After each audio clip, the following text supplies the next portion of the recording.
There are now 8 billion people living on the planet. Is there enough room for all of us? Aren't we going to run out of natural resources? How are we going to feed everybody? These are not new questions. Doomsayers have been asking them for at least 200 years.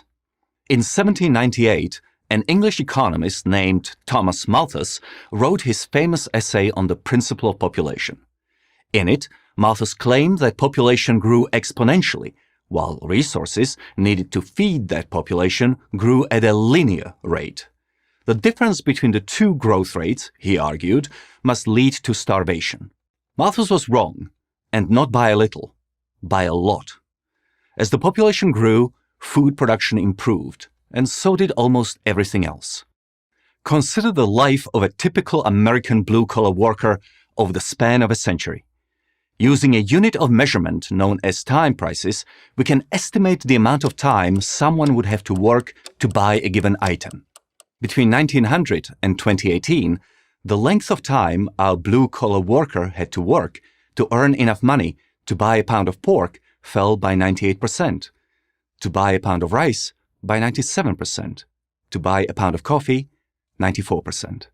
While people can't eat rubber, aluminum, or cotton, these commodities are valuable inputs in the production processes that impact the prices of goods and services, and hence the overall standard of living. Their prices fell by 99%, 98%, and 96% respectively, while population of the United States rose from 76 million to 328 million.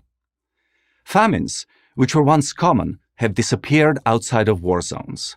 In much of the world today, it's obesity, not starvation, that is a problem. This relationship between population growth and abundance may seem counterintuitive, but it's true. Remember this chart that so frightened Malthus? The reality looks very different. The more people we have, the more abundance we have. Relative to previous generations, we now live in a world of superabundance, the term that my colleague and co-author Gail Pooley and I have coined and use as the title of our book. What makes this superabundance possible? The answer is knowledge. Thomas Sowell, the brilliant Hoover Institution economist, explains it this way. The difference in the standard of living between the caveman and us is not natural resources. The difference is knowledge.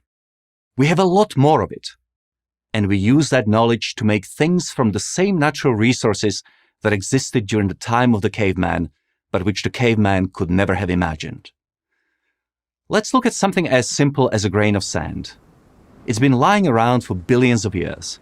Then, some 4,500 years ago, someone figured out that by heating sand to just over 3,000 degrees Fahrenheit, sand could be turned into glass beads, then glass jars, and much later, window panes.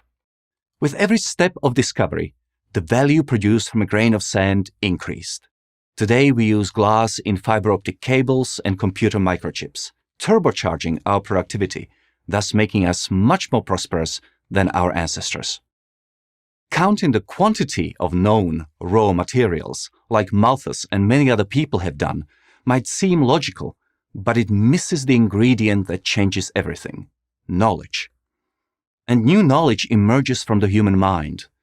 A newborn comes into the world not only with an empty stomach, but also a brain capable of intelligent, potentially world-changing thought.